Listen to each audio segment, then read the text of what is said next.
The majority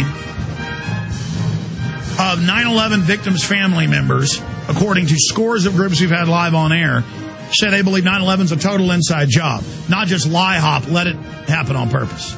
No, my hop made it happen on purpose. The majority. Going back 3+ years ago, Bill Doyle, publicly head of the biggest victims group, I forget, what is it, 10,000 families? His son Joey died in the tower, saying, yes, I believe it's an inside job, and more than half our members believe it.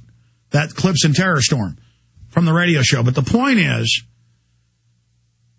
that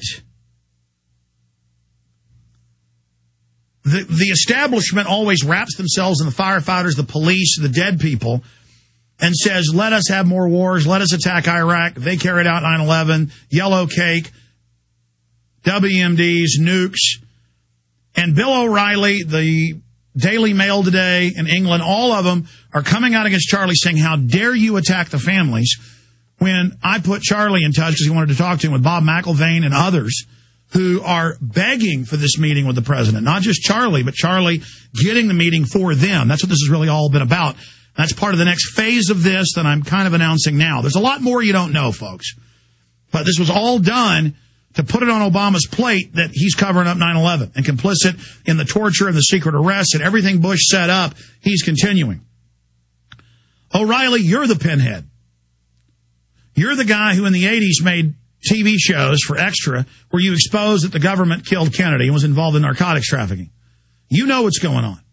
You're the guy that bullies your employees. You're the guy that is really a creepy person, if anybody's heard those tapes and seen those transcripts.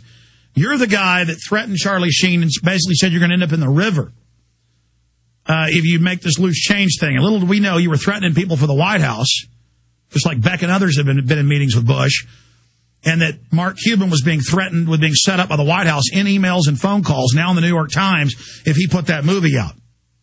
Yes, we're engaging at point-blank range the New World Order, folks. We're in direct conversations with them. We're in direct confrontations with them. We're in speaking directly to them, saying, we know your eugenics plan. We know your whole operation. We understand. We have your founding documents. We know your blueprint. And we're openly having a discussion with you, saying we're not going along with what you're doing. And they respect that. They totally disrespect people that aren't aware of what they're doing. They're very evil, though, and are basically like, well, if you know what's going on, you see how dumb the public are, why don't you just join us? You know, that's kind of the idea and the spirit of this. It's very, very evil. So we're actually having an effect, thinking big, thinking bold. Does it mean we're going to have total victory? No. But we may. But it doesn't matter. We have victory in resistance. Resistance is victory. O'Reilly, you're a political whore. You support the bailouts like Beck, and then when it becomes unpopular, you say you were never for it. And you're a pinhead. You try to hold up George Clooney, who you've bashed before, and say he's a hero, but then Charlie Sheen's a pinhead, as if you are the grand judge, the white throne judgment, as if you're God.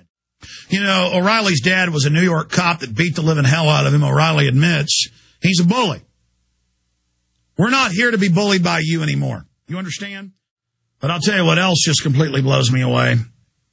That you have Bill O'Reilly and the Daily Mail in England, their third biggest paper, and all these other publications now trying to go with the spin that he's hurting the families on the eve of the anniversary, when it's the government that did these attacks with its corporate masters that sucks off their dead spirits, that uses their murder to empower their police state and the destruction of every free society on earth, and to bring in Northcom and Homeland Security brigades and 400,000 troops, all of it.